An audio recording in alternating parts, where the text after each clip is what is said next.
Mabuhay and welcome back to the channel. My name is Tez Milan and I'm a Filipina-American creative. Hi, who's on a mission to do a deep dive into my lost Philippine heritage to learn as much as I possibly can and to share that with you. Today, I'm gonna go back in time, back to April when I was in New York City and share with you an interview in its entirety that I did with Krystl Fabella of Filipina on the Rise. She shares so many profound and beautiful things about what it means to be Filipina today. I'm so excited to share this with you, and here we go into the interview.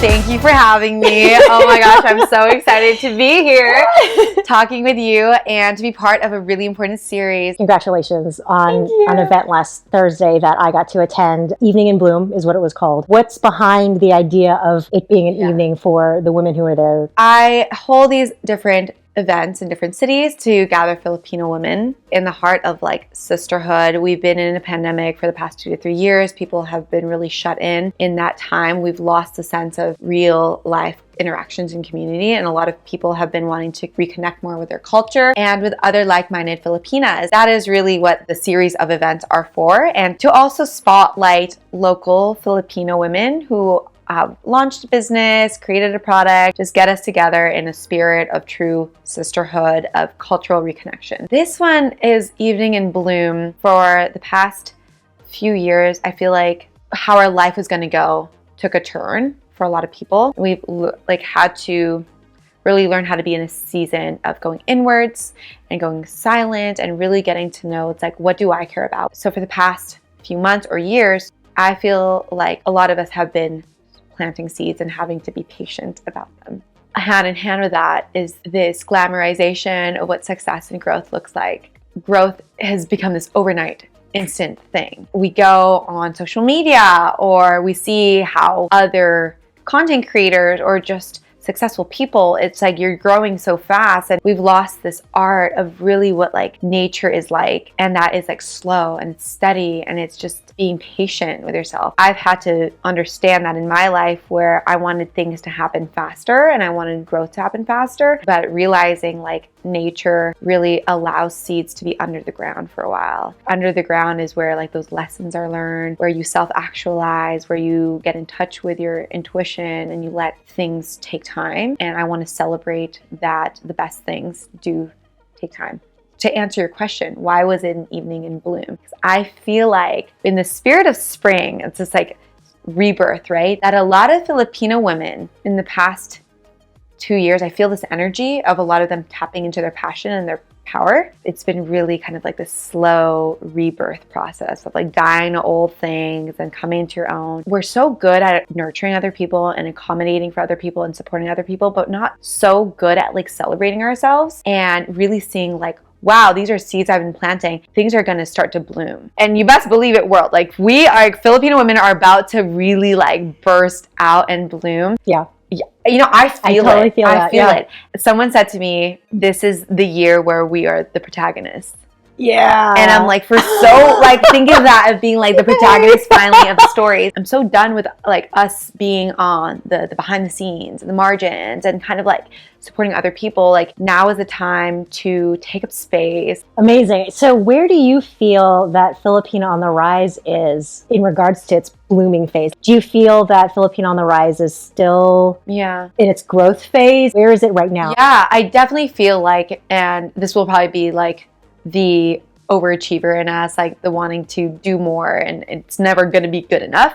But on that hand, I do think it's still always growing. But in the same manner, I want to celebrate how far it's come. For the first year of Filipina on the Rise, it was a lot of just me creating space for guests and like doing the show, letting it be a passion project. And then over time, like the community and the following, the listening ship that it's garnered has been something I didn't really expect. Really? Yes. Because that was a question that I had, is like, is Filipina on the Rise what you expected it to be? Or has it evolved into something more? And it has. And that's the beautiful thing about it. I feel so honored to be cultivating this kind of community, and it's specifically this. Well, obviously it's inclusive to all kind of listeners, but I've found a very special kind of community here. It's a lot of Filipino women who may not have been as connected with their heritage, their history, or their culture growing up for various reasons. Maybe you grew up not with a lot of Filipino people. Maybe you just didn't feel like you fit in. Maybe there just wasn't a lot of resources for you to do that. You know, whatever it may be. Maybe you moved around a lot. Maybe you grew up in a different kind of household, whatever it may be. And later in their life, found the importance of connecting with that. Yeah. In order for us to like move forward, you have to look back and like know your history. You have to know your identity roots, right? I think it's so beautiful. The power of like storytelling and representation does that. That just by telling the stories of various Filipina powerhouses in different industries, everyone found a story to relate to. Like everyone found something for them. I'm over here just like wanting to spotlight and selfishly find these stories for myself to like empower myself. But people who listen, they find something that's there for them, that resonates with their own journey. Whether it's somebody in arts, whether it's someone in tech, whether it's someone who's writing a book or wants to be in politics. There's something for everybody there. And so it's grown into this like really unexpected community of women who are like, I want to know what it means to be proud to be Filipina. Yeah. I just want to know because I know there's something I'm missing here in my life. I don't want to go anymore in my life not feeling connected because this is who I am. This is what I look like. My skin, the way I talk, the way that I've been raised, the way that I relate to the world is in a lot of different roles, but it's still Filipina. And people have just been like, really like, this is what I've been looking for. I don't know why. I'm just like, great. I'm so glad that you found it. I'm like over here just like still like, I'm on my own identity journey. It's like, you want to come with me? Please do. Yeah. But I think it's by way of like me being vulnerable enough with my experiences. That's how people relate. We started the Filipina Soul Sisterhood, which is what I want to call now like a community of care where we gather and we have vulnerable conversations, healing conversations about our experiences, about healing trauma together, about connecting on like, what does it mean to show up in this body, in this workplace, in my family where I have these roles? And we bring in mentors and Filipino guests, and that's just been amazing. And then, of course, did I expect the events and the community? No, but again, like that was just for me saying like, I just feel like we need to gather again. I just feel like everyone's so zoomed out and so tired of like being online. You notice a different magic and energy in the room when we have these events. This is really like just the beginning of a new rebirth of our community. And putting away what we thought being Filipino meant and being able to recreate that for ourselves and gift that with each other. That's what this is about. And someone said, it was so funny, they're like, I feel a lot of power in this room. And I was like, I know what you mean. And it's not like power, but it's just like this beautiful indigenous power of like the Filipina woman stepping into her power and claiming herself. And doing that in a community setting. With creativity around us, with love around us. And they said, I feel like if we all just started organizing right now, we could start like, can I cuss on this? Yeah, absolutely. If we start organizing it out, we can start like fucking shit up. Overthrowing and dismantling like hierarchies and patriarchies. If we all, like all of us in this room are just so powerful and beautiful in our own ways and so Pinay. And people ask me, what is this community becoming? What is this moving into? I'm like, it's that. Whatever it is. It's that feeling. It's that articulation. It's that woman stepping into her power. It's that person who decided to come by themselves and found connectivity through other Pinays in line who also were looking for that same sisterhood and can stand a little taller as a Filipino woman because of what they found. Yes. The word that keeps coming up to me, and this actually started to resonate as I was at the event and started to see all of these incredible women who came into that room that night, movement. You've created a movement for our community. What's really amazing is that you didn't even, in a way, realize what you were doing because you didn't start the podcast going, I'm going to create a movement. No. You started the podcast because you were looking for the stories that you are now helping us to learn about, that you are now sharing with us through your interviews with women that are doing, like you said, so many amazing things. And I also just want to give to you, you know, you said that everybody identifies with somebody who's been on your podcast. I identify with you. And that's why I wanted to give you the opportunity to be interviewed because in a way I want to be your Krystl. Giving you a platform to share what it is that you're doing because what you're doing is so important. It is a movement. You've created a place for women to come together, be in their power and not be intimidated. You know, like, we go through so much on a day-to-day basis. And for us to be able to just be like, put the walls down. Yeah, it's that feeling. Sister, I know you. Like, I don't know you, but I know you. Yes. That's exactly it. Right. Like, you get it. Yeah. Like you said, it's like, it's a hard world day to day, and we're dealing with so much stuff. When you just see someone that kind of like understands your struggle but can also uplift you, that's literally like what Kapwa is. So I just learned that word the other day. Seeing yourself in the other. It's so funny because before we even articulate that or like we define it, how strong is our indigenous instincts, right? To be looking for that for each other, to be like magnetized and creating that, even with societal expectations and colonization and the Western world and capitalization, we're still finding Kapwa. And we're creating it for ourselves. And that's what this is. It's like finding like this aligned tribe. And I'm allowed to say tribe. I'm not appropriating that because people always use the tribe. And they're like, find your tribe. I'm like, no. Filipinos, before anyone came, we had tribes. So, like, truly. It's really happening. You're really finding your tribe. You know what I mean? So what were your major takeaways from that night? It's a really radical belief that I have, that I've said before. This is really radical. So we've been in like the masculine energy for a long time and whatever. And so that's why like our world is just really like not functioning anymore.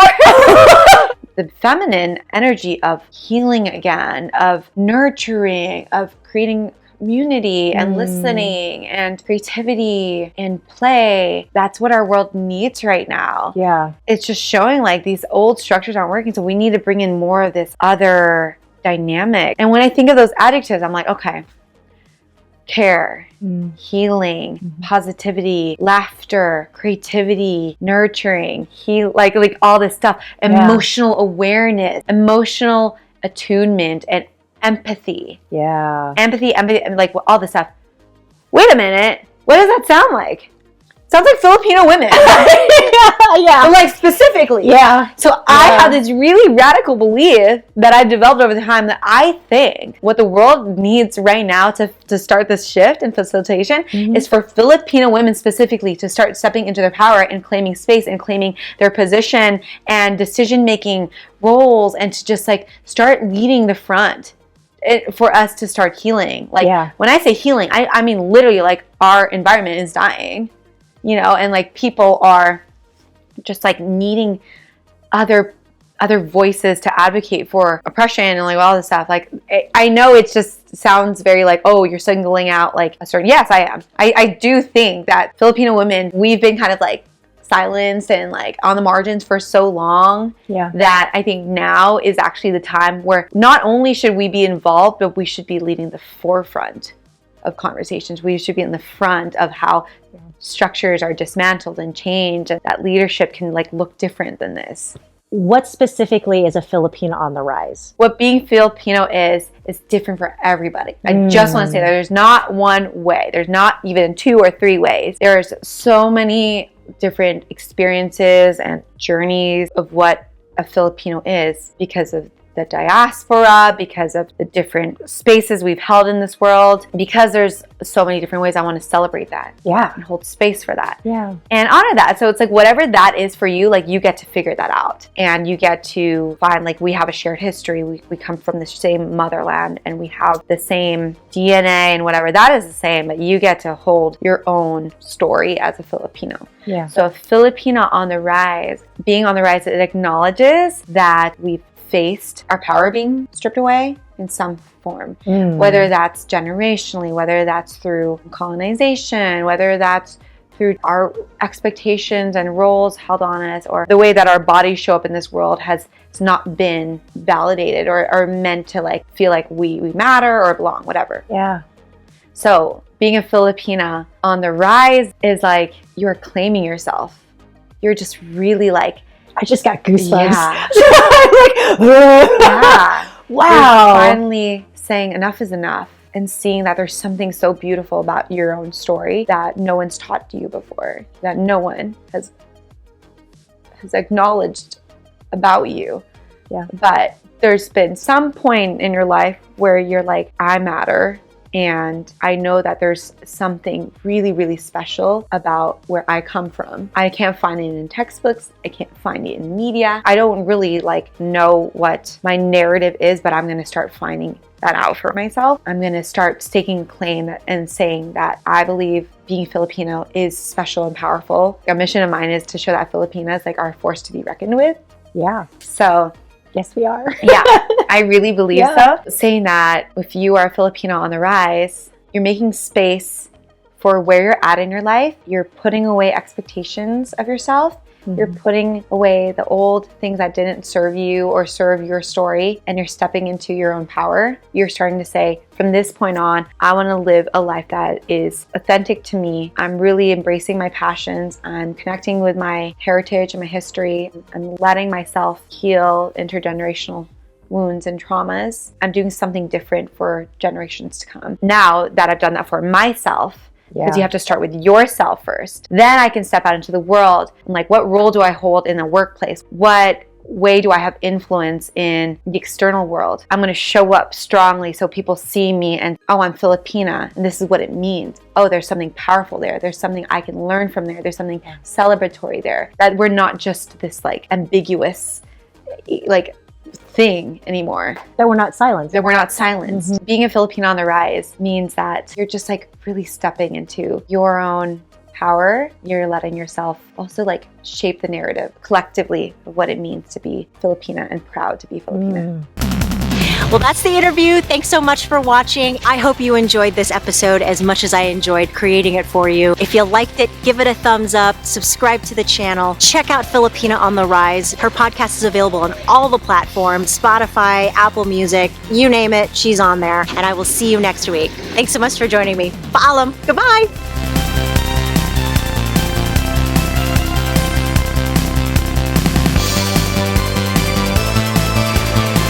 Well, hello there. Mabuhay and welcome. Welcome back to the channel. Mabuhay and welcome. Mabuhay and welcome back to the channel. And that's a wrap. Bye, everyone. I should discard Yahubam. I should discard Yahubam. Right? Hello.